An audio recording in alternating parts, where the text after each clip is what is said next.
lights have a hand for Sam the man, the best man we ever had.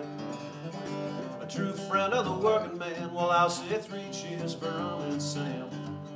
Well, back in '46 they was up to their tricks. The fascists in Europe were done.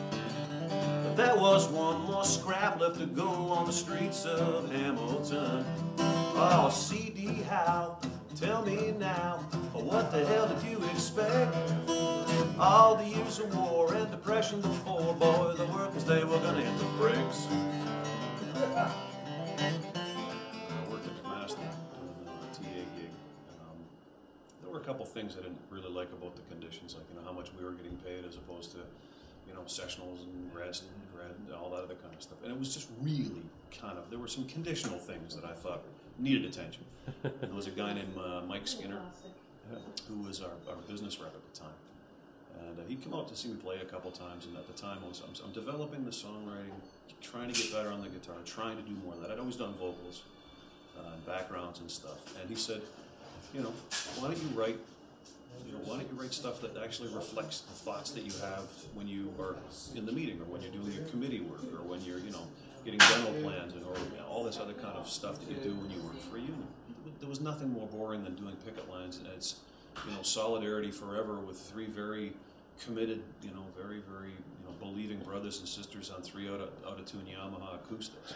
Not terribly inspiring at the time. And so I started writing pro-labor tunes. And the Ballad of Sam Lawrence was one that they've used in a whole bunch of different things. That came as a result of doing some rallies with 1005 and Steel, and just sort of researching the city. It was, ballads.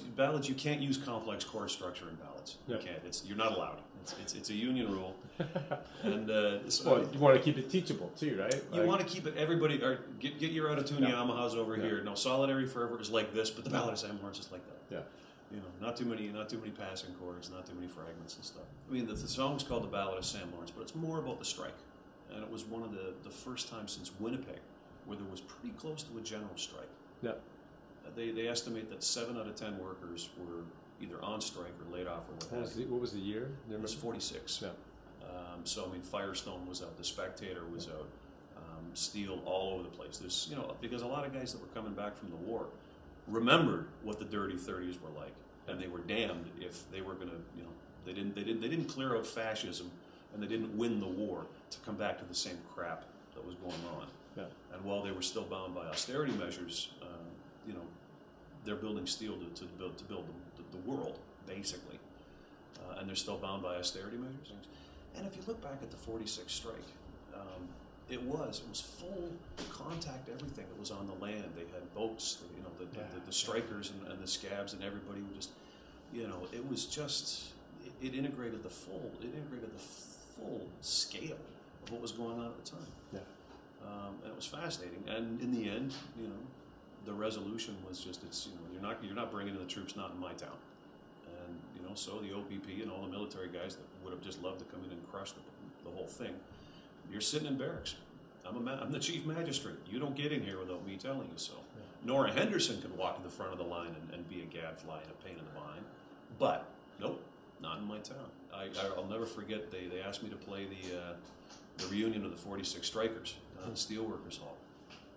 And at the time, Warren Smith was president of 1005 before Ralph. And, all these old guys are there, and they're all kind of kitted out. And on the way out, there was a fellow in a wheelchair. And I think it must have been his daughter kind of helping him out. Had all the stickers and the buttons and all the stuff from the strikes. I think the last one he was the strike in '81. And he said, "Thanks, Pete. Thanks for coming back and play us for us, Pete." He thought I was Pete Seeger, because Pete Seeger had played the '46 one. Yeah. And I mean, Whipper Watson did wrestling shows, and Woody Guthrie, all this other kind of stuff. It was a real North American event. It was an important event in how things were going to go after the war. Yeah. If that had gotten, and in my books anyway, if '46, if it had gotten completely crushed, you would not have seen the measures that, like national health care and a lot of the other social things that really, really helped in the post-war period of Reconstruction. Well, marching down Main Street, double file, all the workers and vets. And there he is, old Huey Hilton, will fight the Union till his dying breath. Well, the powers that were, they would not demur. They said it was time to get tough. But to bring in the troops, they needed Mayor Sam Lawrence, and Sam told him to go and get stuffed.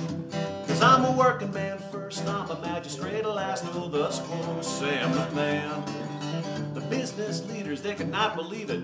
You know, a mayor, not a sycophant. And you kids out there, if you ever want success in the music industry at all, don't use words like sycophant in your songs.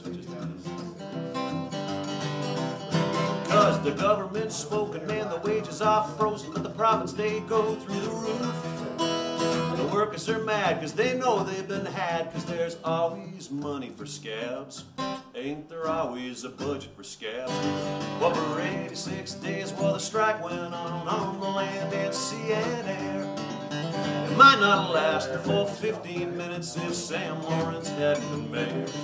'Cause I'm a working man first, I'm a magistrate last, oh, thus quote Sam the man. The dividend drawers getting all hot and bothered by a man who just couldn't be bought off. Well, let's have a hand for Sam the man, the best mayor we ever had. A true friend of the working man, well, I'll say 3 cheers for Ahmed Sam.